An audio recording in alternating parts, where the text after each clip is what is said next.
Les fondations sont une partie importante de la construction. Voici un terrain naturel vu en coupe. Cet immeuble de 5 étages a un poids de 1000 tonnes. Sans fondation, l'immeuble s'enfonce dans la terre.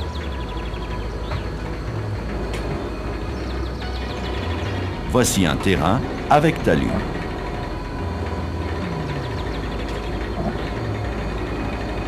Les fondations reportent le poids de l'immeuble sur le bon sol.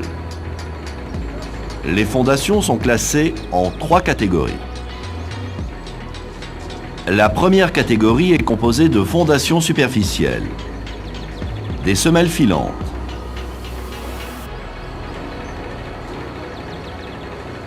ici des semelles isolées, et ici un radier général.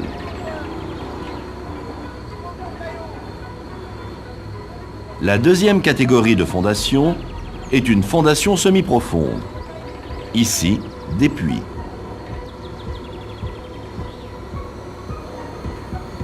La troisième catégorie de fondation est la fondation profonde, ici des pieux. Le choix du système de fondation dépend de plusieurs paramètres. L'étude du sol, l'environnement,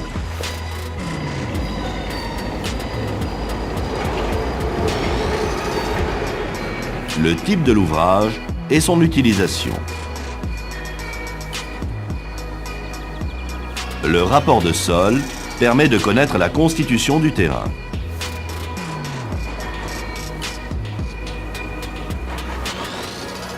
Chaque couche du sol a une résistance différente. Le bureau d'études recherche le bon sol et détermine le taux de travail. Ici, nous recherchons quel poids peut supporter le sol sans se tasser. Jusqu'à 3 bars, aucun tassement n'apparaît.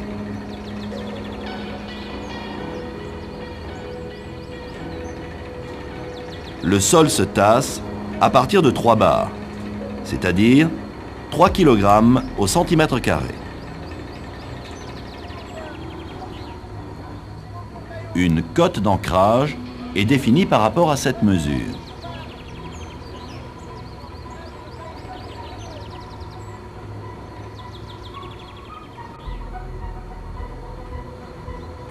L'eau, présente dans les couches du sol, participe à sa cohésion.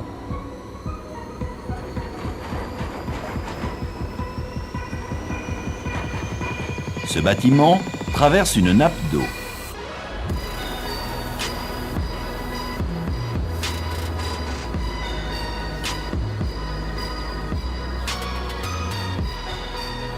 Une venue d'eau accidentelle s'infiltre dans le bâtiment.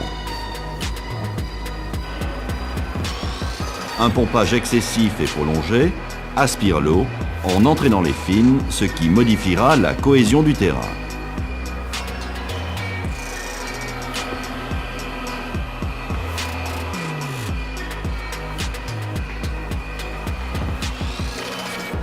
Dans le choix du type de fondation, l'environnement impose aussi des contraintes, lorsqu'un bâtiment existant est mitoyen de la construction.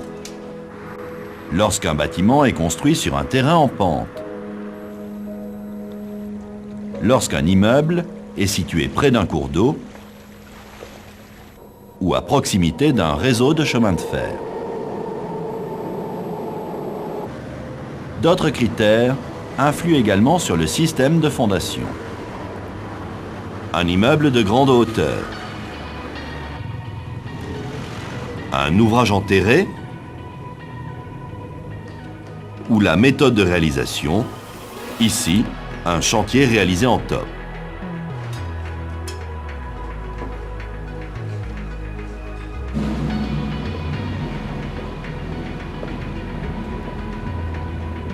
Une erreur dans le choix du type de fondation entraîne des désordres importants dans la structure du bâtiment.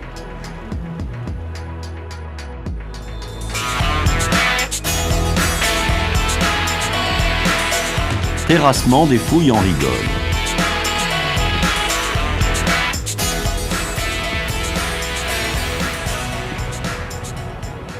Les fouilles sont tracées au plâtre.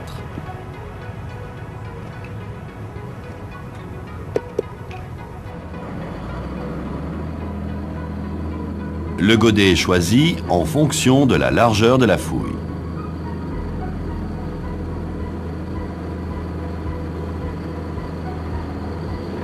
Lors du terrassement, une poche d'air avec de l'eau est découverte. Toute modification dans l'aspect du terrain est signalée au chef de chantier.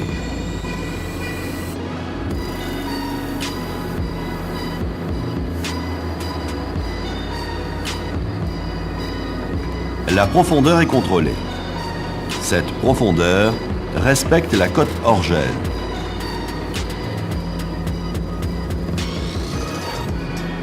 Voici une fondation enterrée.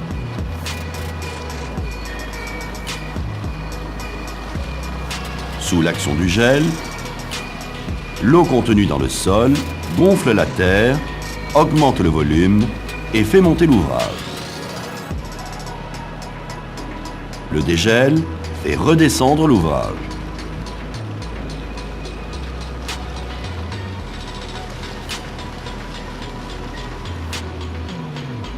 Dans ce cas, une des semelles est dans la zone gelable. La partie avant monte et des désordres apparaissent. Les fondations doivent être assises sur un sol hors gel.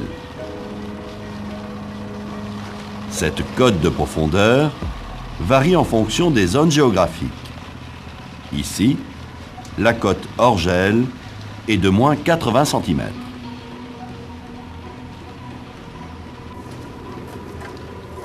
Le fond de fouille est nettoyé pour enlever la terre décomprimée. Les piquets correspondent à la rase du béton de propreté. Ces points servent aussi de guide pour maîtriser la profondeur du terrassement.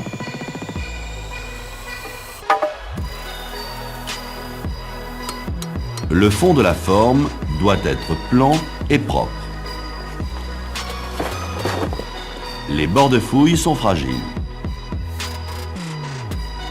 En cas de coulage des fondations en pleine fouille, les parois doivent être alignées et dressées. Dans le cas d'un terrain en pente, les semelles sont coulées en redans.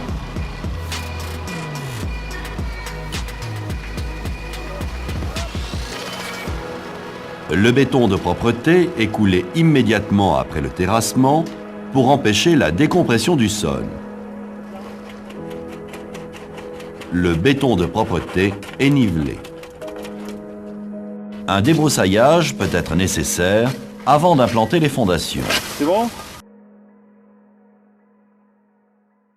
Le décapage permet la récupération de la terre végétale qui est stockée pour sa réutilisation. Lors du terrassement, la chaussée doit être maintenue propre aux abords du chantier. Le nettoyage des roues et le balayage de la chaussée sont indispensables. Ici, le terrassement en pleine masse nécessite un talus, une rampe pour les engins et un moyen d'accès pour le personnel. En général, la nature du terrain ne permet pas la réalisation de parois verticales dans le terrassement. Pour éviter les glissements de terrain, un talus est nécessaire. L'angle du talus est défini par le rapport de sol. En règle générale, on applique une pente minimale de 1 pour 1 qui correspond à un angle de 45 degrés. Ici, pour un terrassement de 3 mètres de profondeur, la tête de talus est déportée de 3 mètres.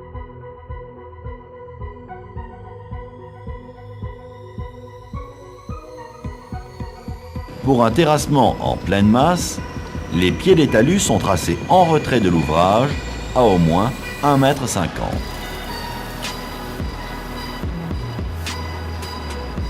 Cette distance permet la mise en place des coffrages et la circulation des ouvriers.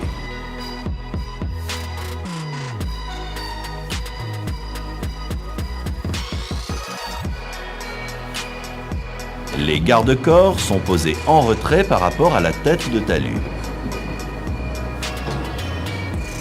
Le terrassement commence au trait du pied de talus. Une bâche imperméable protège le talus des eaux de ruissellement. La bâche est maintenue par une planche.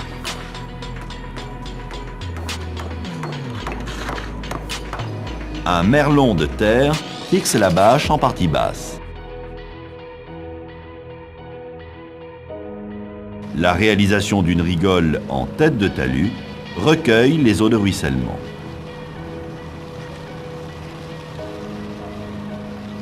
Voici un stockage de bastin près de la tête de talus.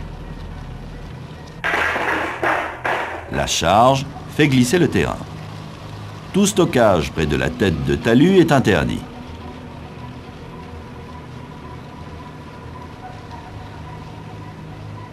L'éloignement de la zone de stockage est fonction de la nature du sol et de la charge à stocker. Un contrôle permanent assure le bon niveau de terrassement.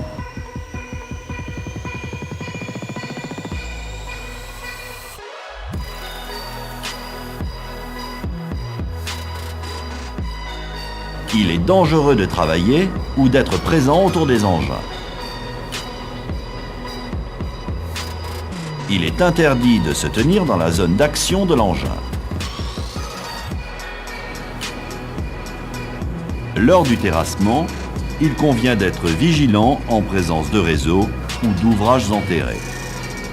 Ils sont généralement indiqués sur les plans ou peuvent être découverts lors du terrassement.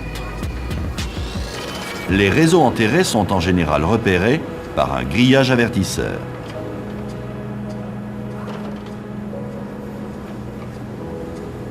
Le grillage avertisseur est positionné à environ 20 cm au-dessus des canalisations.